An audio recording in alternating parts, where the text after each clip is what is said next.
एते दिन पर गाँव को किए फेरले जय श्रीकृष्ण सांग मैंने शुभ सकाल शीत दिन तो गलानी कि धरे माँ प्रति कुहुड़ी भल पाइबा टिके भी कमिनी राति न पाउना से पहुंची जाऊँगी कि कुहुड़ी भितर ये फुलटी बहुत सुंदर देखा जाऊँगी दिन पवन एत जोर से मुझे भाविली वर्षा हम कि सकाल देखते कुहुड़ी सबुज सुंदर धरणी पृष्ठ को निज रंग में घेरी जाइए ये मैडम आमर किसी कमर आवश्यकता ना देखा मिले तेणु किसी कम मो दुई भौणी आज आम घर को आसते आमर सब कदली कांदी भल था कि शीत जो यही कदली कांदी ना माड़ खाईगला तेणु बापा कहले आउ काल बेल नक भी आम पेट पूजा करदे प्रथम आज निरामिष रोषे होगा सोयाबीन आमिष सब मसला रेडी से प्राय 25 दिन हो सब हांडी थे आज बापा बाहर कले आई माछ कंकड़ा तक बापा आनी मम्मी माछ को कहीदेवा मुझे बसीगली माछ सबको धोयापाई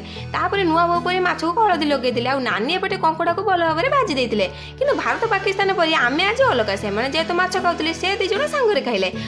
आइष न खाऊ मुझे अलग बसीगली खायापाई एत दिन पर नना आज गाँव को आसिले जेहेतु से मुंबई में रुहति 6 मास पर घर को फेरले आ समस्ते भी बहुत खुशी थे कि खुशी भितर भी किसी दुख एमती लुचि रही है जोटा कि समस्त मुह खोली कही हुए मुहर भाषा और आखिर भाषा मध्य बहुत पार्थक्य थाए कौन सांग मैंने ठीक कहली ना।